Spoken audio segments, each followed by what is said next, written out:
naitwa Kondo Musa Kondo Dako, ni mwanahabari wa siku nyingi, niko tasnia ya habari zaidi ya 15 nikifanya kwenye vyombo mbalimbali vya habari. Lakini sikuishi hapo, pia ni mkufunzi ninayefundisha taaluma ya habari, yani mass communication, ambao kwenye chuo kikuu cha Dar es Salaam, lakini katika baadhi ya vyuo hapa Tanzania. Nashukuru kwa kuwa na nyinyi leo na niko tayari sasa kuanza darasa letu. Asante sana. Imani ya kwamba wewe Kondo Dako Musa sio shehe au na kweli kabisa, wala sio imamu na wala sio mwalimu wa madrasa. Nikisema hivi kwa watazamaji wangu, na maana kwamba msitarajie leo kwamba hapa mtasikia qala Allah Ta'ala qala Rasulullah sallallahu alaihi wasallam, hilo halitokuwepo. Hilo toko isipokuwa tu ni kwamba pia mkufunzi wetu kutoka chuo kikuu cha Dar es Salaam, yeye anaifahamu ipi misingi ya Uislamu, na ndio maana mpaka amekuja hapa kwa ajili ya somo letu la leo kupitia kwenye kipindi hiki cha dawati la Basri Songea. Kwa hiyo moja kwa moja ningeweza kutanguliza utangulizi huu kwamba baada ya kipindi chetu, Mungu akijalia, tutakamilisha kama kwenye saa 2 kasoro dakika 10, na dakika 10 itakuwa ni kwa ajili ya maswali. Kwa wewe ambaye uko nje ya hapa unatufuatilia kupitia media hizo ambazo nilizozitaja, unaweza ukatuma maswali yako kupitia katika namba ambayo inapita katika video yako hiyo. Lakini na hata wewe ambaye uko hapa hadhir, basi andaa maswali yako vizuri kwa kadiri ya swali ambalo litakuwa liko ndani ya mada. Lakini alaala tunasisitiza, kwa sababu uchumi ni kitu muhimu sana katika jamii, tusije tukasahau masala lazima ya kibiashara kuelekea katika mada yetu hii. Mwalimu, karibu sana. Bismillah. Asante sana Sheikh, nashukuru sana. Tujikite moja kwa moja kwenye mada yetu ambayo inazungumzia athari za mitandao ya kijamii kwa ujumla, japokuwa athari za mitandao ya kijamii ni mada pana sana, na mada ambayo tunao leo ina maeneo mbalimbali tutakayogusa. Lakini kwanza tufahamu, kabla ya kuwa mitandao ya kijamii tumetokea wapi kwenye historia ya media, especially Tanzania. Tazungumzia Tanzania kwa sababu ndio tupo, japokuwa mawasiliano ni mawasiliano yanakutanisha dunia nzima. Historia ya habari kwa Tanzania tunaanza kuizungumzia kabla kipindi cha ukoloni, kwa maana miaka 61 kurudi chini hapo, ambapo zaidi vya habari vilivyotumika ikiwa ni magazeti, kwa maana magazeti makubwa sana. Bahati mbaya wengi hapa inawezekana wachache sana ambao wanaweza kuyakumbuka, lakini kuna gazeti ambalo la Msema Kweli. Haya magazeti au habari wakati huo vilikuwa na dhumuni kubwa sana la kuelimisha, lakini hususan kwa masuala zima ya kikoloni. Lakini baada ya hapo tunazungumzia historia ambayo baada ya ukoloni, kwa maana ya mwaka 61 na kuendelea. Kipindi kile ni kipindi kilikuwa ni kipindi cha kwa maana ya siasa, ni kipindi cha chama kimoja. Kwa vyombo vya habari vilikuwa jukumu lake kubwa ni kusave au kutumikia mtawala wa kipindi hicho. Kwa hiyo ilikuwa ni ya mlengo mmoja. Tunazungumzia kwamba kwenye lugha ya kitaalamu kwamba ilikuwa ni mawasiliano ya moja kwa moja, one way communication. Kwa hiyo kipindi hicho ambapo baada ya 61, manake baada ya uhuru, ndio tumeona wakati huo, japokuwa kuna redio ya Tanganyika wakati huo ilikuwa imeanzishwa mwaka 1956, lakini ikaendelea kuwepo.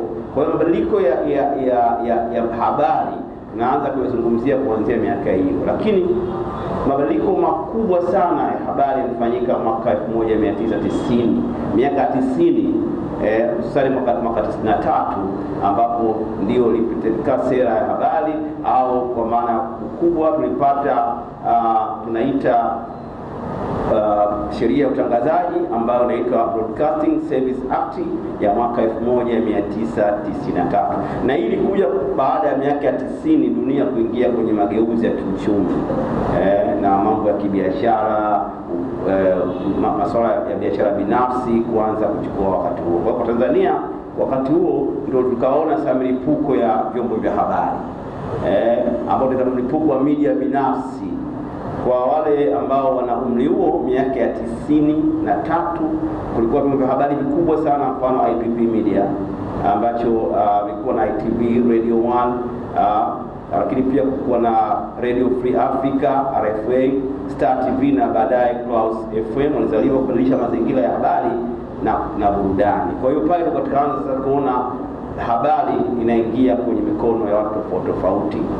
Kwa hiyo kwenye historia ya habari hapa ni wakati mkubwa wa mabadiliko ambapo ndio kulisababisha media kuwa nyingi kupita maelezo, kwa maana kuwa zaidi ya moja. Lakini nakumbuka kwa Tanzania uanzishwaji wa TBC ambayo ilikuwa wakati huo, tukumbuke wakati nyuma kabla ya TBC kuunganishwa, Radio Tanzania ilikuwa inajitegemea, kwa maana radio iko peke yake, lakini pia television ya taifa TVT iko peke yake. Baada ya hiyo Broadcasting Act na 2007 ikaunganishwa sasa kuwa TBC, yani Tanzania Broadcasting Corporation, ambayo mpaka sasa inaendelea kuwepo.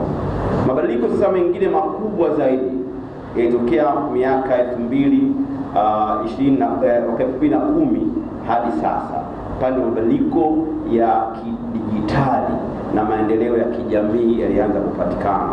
Wakati huo kabla ya hapa, manake media zilikuwa zikimilikiwa na watu wenye mtaji, taasisi zenye mtaji, zenye nguvu. Kwa mtu binafsi ni ngumu sana wakati huo kumiliki media. Ndio maana makampuni makubwa, matajiri wakubwa kama marejeni mengi waliweza kuanzisha kwa sababu ya uchumi wao. Lakini ilipoanzia 2010 sasa, ambapo tunasema mabadiliko ya kidijitali, sasa hapo tulianza kuona kuzaliwa kwa baraza ya mtandaoni, yani forums. Kama unakumbuka, wale ambao wanafahamu au kwa historia, kuna forum kama Jamii Forum, ilikuwa sehemu ambayo wananchi wa kawaida, raia wa kawaida kutumia simu zao, kutumia mitandao, kutumia kompyuta, waliweza kuchangia mada mbalimbali na kutoa hisia zao kwenye masuala makubwa ya maendeleo ya nchi na sekta zingine kwa ujumla. Kwa hiyo tukaanza kuona sasa ushawishi wa social media na online media unaingia. Kwa hiyo kuanzia 2010 na kuendelea, mitandao ya kijamii kwa mfano Instagram, WhatsApp, X zamani kwa Twitter, TikTok na YouTube zikawa vyanzo vikuu vya habari na burudani hasa kwa vijana. Kwa hiyo unaona kabla ya 2010 ilikuwa ile habari kimilikiwa na watu wachache, uzalishaji, usambazaji. Lakini baada ya mageuzi makubwa ya kidijitali tukaanza sasa kupata kuona baadhi ya networks, baadhi ya wadau mbalimbali wanaanza kuanzisha program zao, kusababisha mtiririko wa habari ukazidi kuwa unaenda katika upana mkubwa sana. Mabadiliko ya vyombo vya television, tunakumbuka wakati wa nyuma tulikuwa tuna TV ambazo zinaitwa traditional media, ambazo ilikuwa lazima aidha ufunge antena ndio uweze kuona channel moja moja. Baada ya mabadiliko ya kidijitali, ambapo Tanzania miongoni mwa nchi za mwanzo Afrika Mashariki kuingia kwenye mabadiliko haya ilikuwa ni Tanzania, na tukaanza kupata hizi satellite kwa kutumia ving'amuzi na kuweza kuona channel zaidi ya moja. Sasa pale ndio fursa ya habari ilianza kutawanyika, kwa sababu tulikuwa tunaweza mtu kala uchaguzi wa kuangalia. Zamani ilikuwa ikifika muda wa habari saa 2 ilikuwa una option, lazima uende kuangalia baadhi ya TV. Lakini sasa hivi unachagua tu utaangalia kwa TV gani, kutumia njia gani, aidha ukae kwenye set yako television au utumie simu yako kuweza kupata habari. Kwa hiyo hayo ndio tumeona ni historia fupi ya habari mpaka kufikia sasa hivi tunakutana na mada yetu ambayo inasema athari za mitandao ya kijamii, yani social networks. So safari hii inaonyesha jinsi sekta ya habari Tanzania ilipotoka kuwa chombo cha serikali pekee na kutoa maelekezo hadi kuwa soko huria iliyoongozwa na kasi ya teknolojia na maudhui ya kidijitali. Kwa safari yote inatuonyesha sasa hivi habari, taarifa zimekuwa milki ya watu wengi. Wazalishaji wa habari wamekuwa wengi kama walivyo wapokeaji wa habari, na mipaka imekuwa mipaka sio mikubwa sana. Kwa hiyo sasa twende moja kwa moja kwenye mada, yani mwanzo sasa useme katikati ya kwenye mada yetu ya leo ambayo inazungumza mitandao ya kijamii. Mitandao ya kijamii